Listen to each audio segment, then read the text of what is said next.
Silva savus darbus tiešām veica apzinīgi un ar atbildību. Par maltīšu gatavošanu Matilde varēja tagad aizmirst. Vienmēr galdā tika celtas gardas brokastis. Tumīgā pavasarī nātru zupa, pat tik smeķīgu vecā saimniece nemācēja izvārīt. Savukārt vakariņās uz plīts māla bļodiņā sildījās miežu putra. Vīramāte ar vedeklu sadzīvoja labi. Dārzā vagu ritmu un izkārtojumu atļāva, lai Silva ir galavārds. Vienīgais lūgums, ko izteica Matilde, kādu puķu dobi gan atstāt viņas pāraudzībā. Kārlim bija ķēriens uz saimniekošanu, jo lauku zaļie palagi bija veiksmīgi paplašināti, piepērkot pa vienam gabalam klāt. Matilde ar vīru joprojām dzīvoja vienā istabā, savā mājas galā. Par to krogus gadījumu abi vairs nepieminēja. Rāmās ikdienas sarindojās, kā krellas ap gadalaiku kaklu. Matildes vērīga acis ievēroja, ka Silva no rītiem brokastu gatavo, turot plaukstu mutei priekšā. Kaut kā visas smaržas un smakas kairināja degunu. Aizdomas apstiprinājās. Ilgi gaidītais mazbērniņš būs. Kārlis kā lepns ērglis tagad nevis apdarīja, bet varētu teikt, ka aplidoja savus darbus un pienākumus. Prieks neizsakāms. Sliktā dūša bija panākusi savu, noguldījusi Silvu gultā. Matilde mīļi noglāstīja vedeklas galvu, lai mierīgi atpūšoties. Visas virtuves lietas viņa pārņems savā ziņā. Silva pievēra acis un svētlaimīgi apņēma savu vēderu. Liekas, kā vakar viņa iepazinās ar savu Kārli.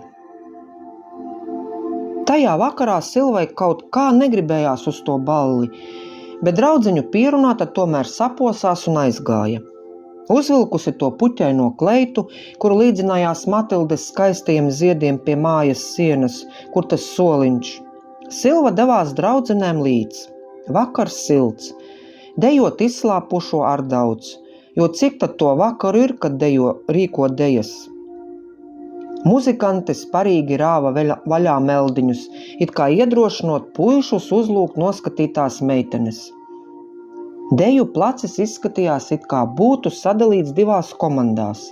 Vienā pusē pārsvarā vīru, puišu komanda, otrā sievu un meiteņu. Gar malām uz pāris soliem, kā perētājas sēdēja gados vecākās sievas, kuras kā vietējais ziņu dienests lūkoja, kas ar ko dejos, lai to visu, vēlāk piepušķojot klāt, varētu izstāstīt tiem, kuri to visu klātienē neredzēja. Silva ar draudzenēm kaut ko runājās, kad pienāca viņu uzlūgt jauns, stalts, izskatīgs puisis. Brūnie mati kā rudenī kastaņi, zilās kā debesu atspulgs ūdenī acis. Silva atbildēja uzaicinājumam, pasniedzot roku, liekot saprast, ka labprāt iesdejot. Deju partnerim vēl pie vizuālās pievilcības piemita vēl kas labs.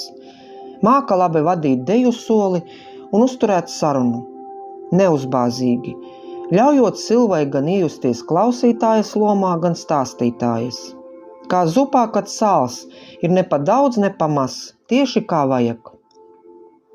Abiem tik labi saskanēja, ka atlikušo vakaru viņi visas dejas un laiku pavadīja kopā. Kā atvalkot elpu no dejošanas, abi iemalkoja kādu ogu dzērienu.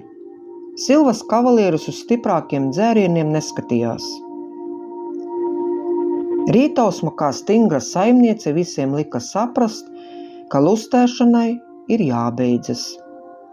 Tāpēc Silvu un viņas draudzenes Kārlis pavadīja līdz mājām, bet pats pēc tam zirga pajūgā devās uz savām, jo dzīvoja blakus ciematā. Abi norunāja, ka tiksies nākamās sestdienas pievakarē, tepat pie tā lielā ozola. Silvai Kārlis ļoti iepatikās, jo vietējo māju puiši šķita kaut kādi nenopietni. Sestdienas vakars sēdēja ozola stiprajos zaros un noraudzījās, kā zem tiem satiekas divas jaunas sirdis. Viņas roka viņa plaukstā, mūsinošie skatieni un vakars saprata, ka var laist vaļā brīnumu, ko sauc par mīlestību. Vasara vēl pusē, tāpēc abi paspēja vēl kādu deju soli, vēl kādā zaļumballē. Kad ozols pabārstīs savus ozolzīļu krelles sev pie kājām, nepielūdzami lika saprast, ka rudens ir klāt, Kārlis apskāva savu Silvu un abi norunāja, ka pavasara pusē nāks lūgt roku viņas tēvam.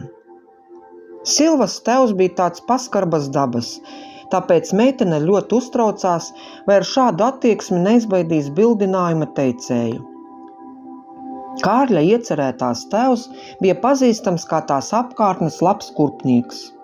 Savu amatu viņš prata un pārzināja, bet tikai viena nelaime. Bieži salaboto kurpju valkātāji kā paldies vietā atnesa pa kādai stiprākai pudelei. Tad gan labāk viņam ceļā negadīties, jo tādos brīžos varēja dzirdēt daudz dažādu vārdu, kuru nozīme nebūtu tik būtiska, bet pat bez tulka varēja saprast, ka tie vārdi nebija ne glaimojoši, neizteica ko pozitīvu. Ap Ziemassvētkiem Silvu bija pārņēmis uztraukums, jo Kārlis bija meiteni uzaicinājis pie sevis, lai iepazīstinātu ar saviem vecākiem. Ietinusi lakatā bļodu ar speķa pīrādziņiem, uzvilkusi labākās izejamās drēbes, Silva jau sēdēja ragavās, kuras vilka bēšas krāsas zirgs pa tik zināmo ceļu uz savām mājām. Viņus sagaidīja Kārļa vecāki. Varēja redzēt, ka abi ir tikpat vienkārši un sirsnīgi kā viņas mīļotais. Atdevusi ciema kukuli, Silva tika ievesta siltā gaišā istabā, kur pa vidu kā krāšņa sala stāvēja bagātīgi noklāts galds. Tur Kārļa mamma bija sarūpējusi štovētus kāpostus, ar mundienu novārītus kartupeļus, lielajā māla bļodā gulēja cūkas šņukurs, bet otrai bļodei bija uzdevums pieskatīt pelēko zirņu saimi. Galda nostūrī savu kārtu gaidīja garda plātsmaize. Visi apsēdās ap galdu, novēlot labu apetīti, sāka baudīt svētku sarūpēto. Silva bija pārsteigta, cik līdzīgs ar savu tēvu bija Kārlis, kā dvīņi, tikai viens drusku vecāks, jo brūnajos matos kāds bija pabārstījis gaišas matu šķipsnas. Ēdot plātsmaizi, Kārlis tad paziņoja saviem vecākiem par pavasara nodomu, lūgt Silvas roku viņas tēvam. Patiesi prieks abu vecāku acīs. Kārļa mammas acis neslēpa to, ka prieks tika aptīts ar kādu prieku asaru. Abus jaunos silti apskāva. Kad sniegpulkstiņu atvēra sniega vāku, tad pie Silvas mājas sliekšņa stāvēja Kārlis. Par laimi tajā dienā kurpnieks bija skaidrā prātā un deva savu svētību abiem. Tagad tik jānorunā jaunās ģimenes dibināšanas diena. Kad Rudzu leknās vārpas savu pateicību izsaka Augusta siltajam plecam, tad Silva vilka nevis puķaino kleitu, bet gan baltu kā izcentrētais krējums. Kārlis jau godu uzvalkā kopā ar pārējiem kāziniekiem nepacietīgi gaidīja pie baznīcas. Silvas dzīve tagad sāksies sievas godā un jaunajās Kārļa mājās. Mājas, kuras likās ar labprāt kā visi pārējie, uzņems viņu zem sava jumta. Jaunajā pagalmā visvairāk skatienu piesaistīja garos kātos puķes pie mājas sienas, kuras it kā sargāja skaists soliņš. Sākās dienas ritums šajās mājās. No darba Silva nebaidījās, daudz ko mācēja, bet jaunajās lietās bija apķērīga. Šo stāstu sacerēja un ierunāja Dace Veikša.